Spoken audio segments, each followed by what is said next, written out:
So as I was trying to say before, right as I said, I bought this vehicle, but I'd forgotten to say something. It was pretty important along the way that I'd gotten a message from the Satanists that it was sin to be a truth seeker and that they were going to kill all truth seekers.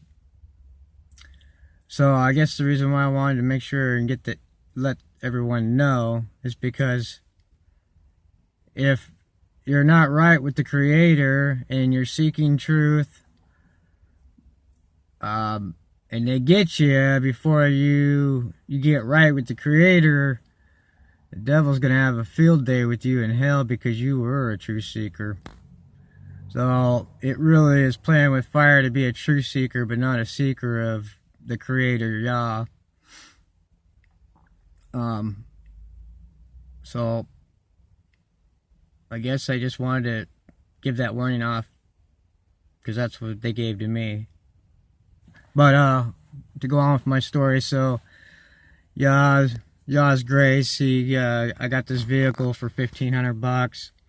The plan was, and this is the reason why everything went according to plan, was to give me a comfortable vehicle to get me off my feet off the street, but also to travel back and forth from here to Oregon to attempt to see my daughter or go to a family court or whatever I have to do. So that was my intentions, and that's exactly what I did. I left here, the first time I left with Kansas, with $200 and made it to Denver, and Yah made sure that I had worked every day during the week, except for the Sabbath. So I made it all the way back there. I stalked the school. I didn't know where Mom lives, so, but I was determined they're not going to stop me from seeing my daughter. Well, the way the schools lined up, I didn't want to just walk inside the school, so I sat from a distance, but because of the way the school's buses were positioned, I couldn't even get a chance to see her. So, with everything said and done, I think I spent about $3,000 with the vehicle to get, insurance, license tags, blah, blah, blah, everything. And gas and food. That was the first time, and I didn't work anywhere the first time. I just kind of worked my way over there. The second time is when I started doing the people ready and working daily work, daily pay. And I left here with $100 to my name, and I made it all the way to Denver, and I'd been gone for over a month and a half. Worked every day during the week except for their pagan holidays. Their Thanksgiving. I starved myself on Thanksgiving. I didn't want nothing to be doing with that. So, once I got into the second time, literally, I was dropping into Seattle, coming down off the Snoqualmie Pass, and I catch the sign that says Silver Caution. Well, supposedly that's for an elderly person that's lost, and I'm sure it is, but they have dual meanings for everything. Well, within 2 minutes, I literally start seeing silver cars. Oh yeah, I seen you go by me, Silver. Silver cars all around me.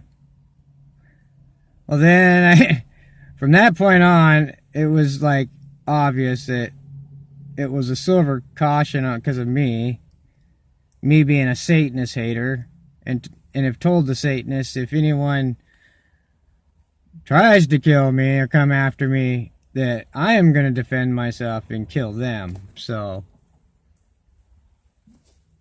it is what it is. I'm going to defend myself. I ain't laying myself down for the Satanists just to have will with me. So oh man, I'm getting sidetracked.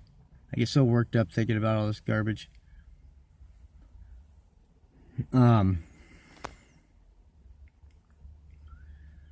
man, Satanists.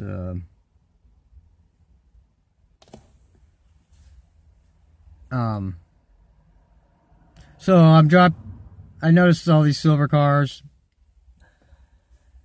and then the first night I tell my brother the whole story, I wake up at 3 o'clock in the morning. I got a silver truck parked next to me, so I had to take a photo of that, which my brother was blown away by. Not a vehicle in sight anywhere, but a silver truck next to me. Well, I got harassed by a silver truck guy, demon. Don't even work for Walmart or nothing, but didn't like me being parked at a Walmart. Came over and told me, you can't be parked there. So I was like, just not to give him an excuse for anything. I was like, oh, okay, thank you, sir. And drove off and parked in another spot, of course.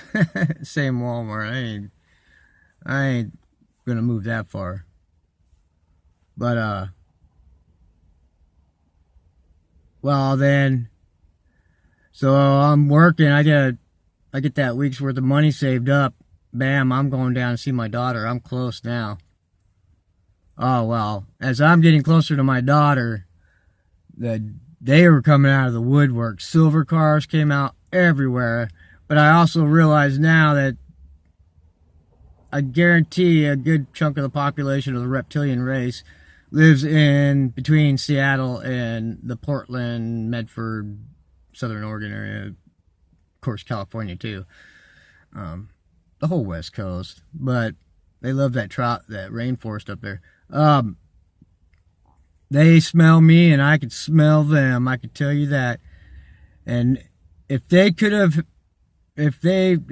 have the power of Yah over me, they could rip me apart anytime, because I go out into the woods. So, I mean, my brother's going, oh, I don't see why you just don't go into the city.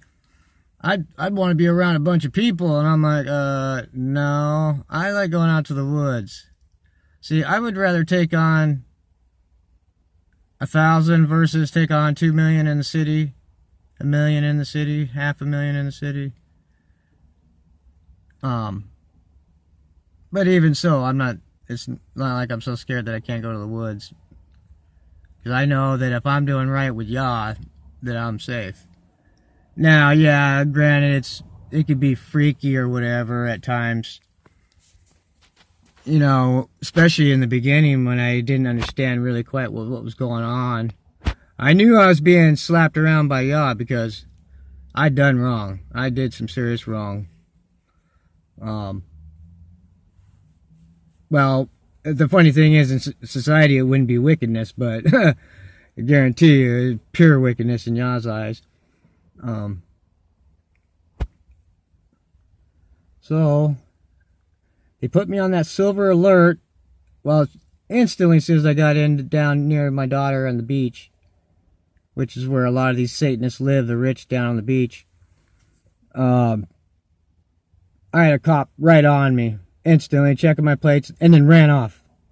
I get checked by cops all the time, and then they come give me my stuff, and, oh, I'm sorry, sir, because I have no criminal record or nothing, but they, I don't know, look at me as a criminal, and just to give an excuse, I don't know. But then they always come over, oh, sorry, sir, and didn't mean to bother you, and you have a good day. And they run off. Or they just check me out and run off. They know who I am. As soon as they see the lights, yeah, but we gotta get out of here, man. He knows that the police in Gematria equals 33. So, the rich brought the police in to protect the 33, not to protect anybody else. So, why would the 33 not have 33 protecting them? No different than the FBI agent when they took my daughter. He's got KKK down each arm. K being the 11th letter. Well, you do the math. 3 Ks. It's 33 on one arm. 3 Ks on the other arm. It's 33 on the other arm. He was a dual 33 Grand Mason. And he was a detective. FBI. He had no problem with displaying his KKK down his arms. You watch when they start hanging the man of Yah, and any man of Yah or any woman of Yah. They're going to. If not the guillotine, the tree. I mean, that was the whole thing with what the Ku Klux Klan was in the back. And back in the day, they were Masons. They were white, black, brown, green, yellow. They come in every race, size, and color. You know, everybody, they all sold their soul for money. The whole hanging and the cross thing with the KKK, that all has to do with mocking Yeshua and the death of Yeshua. And when they were hanging the black Yahudams, I mean, they were destroying Yah's people. I mean, literally on trees. Unbelievable. Yeah. Well, I was ignorant at one time. I knew nothing 7 years ago. I was just as much of an idiot as the rest of them. But for some reason, Yah found grace to, I don't know, maybe there was something inside me that Yah saw that he liked deep inside. And that's why he brought me to the calling.